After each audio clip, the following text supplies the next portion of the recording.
Hey everyone, and welcome back. Today, we're diving into something really practical. We're going to run an experiment and see if we can actually force an AI to behave exactly the way we want it to. Let's see if we can take back control. So you know that feeling, right? You ask an AI a super simple question, and all you want is a true or a false. But what do you get? A whole paragraph, a mini essay with context you totally didn't ask for. So how do we stop that? How can we make an AI give us just the one word we're looking for? Well, the answer might be this really cool technique called shot prompting. And it's not about writing more and more instructions. It's actually about showing the AI examples to teach it the specific format we want. We're going to look at this at 3 different levels.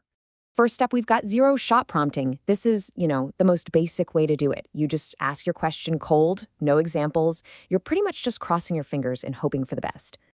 Okay, next level, one-shot prompting.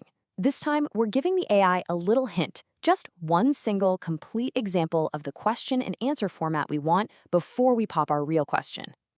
And then there's the heavy hitter, few-shot prompting.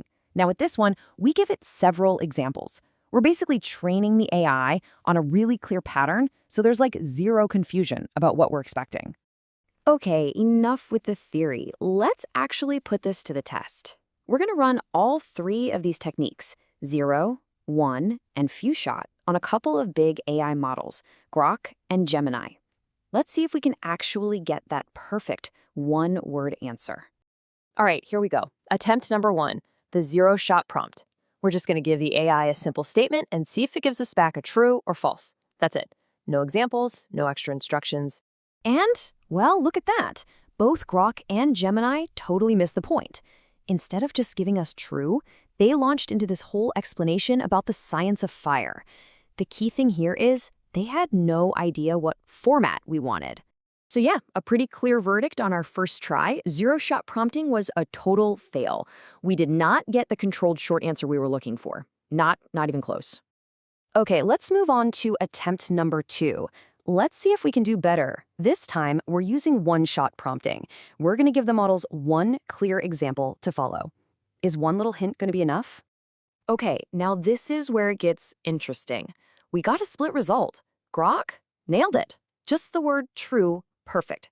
But Gemini, well, it gave us the right word, but then it added this extra sentence. Trying to be helpful, but that's not what we wanted. This is not the perfect control we're aiming for. And because our goal here is perfect, consistent control, we've got to call this one a failure too. A partial failure, maybe. I mean, one model getting it right just isn't good enough. We need a technique that works reliably, every single time.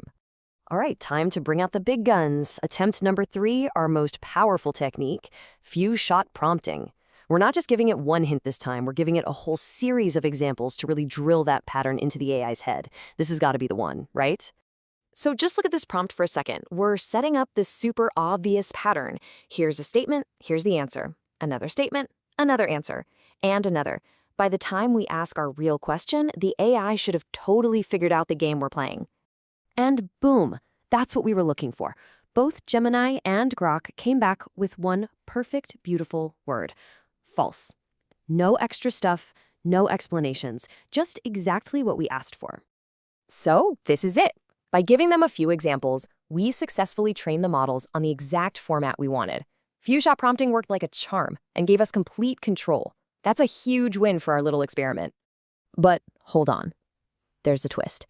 We found our winning prompt, right? It worked perfectly on 2 major models. So what happens when we take that exact same successful prompt and run it on the most famous AI of them all, ChatGPT?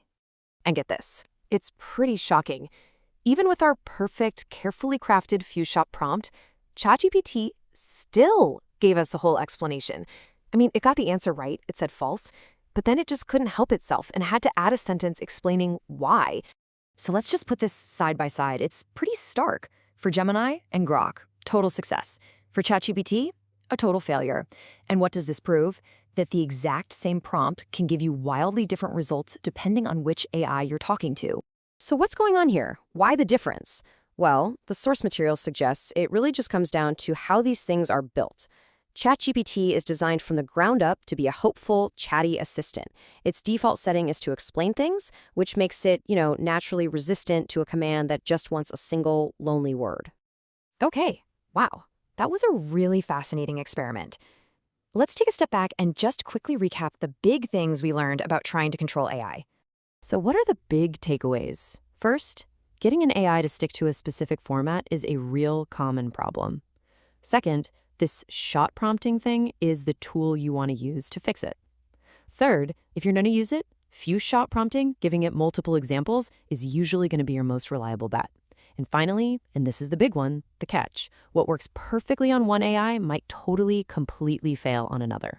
And that really leaves us with a much bigger question, doesn't it? I mean, ChatGPT's failure to follow our rules, it wasn't really a mistake. It was a feature of its design. And it makes you wonder, is that kind of AI creativity a feature we should try to harness?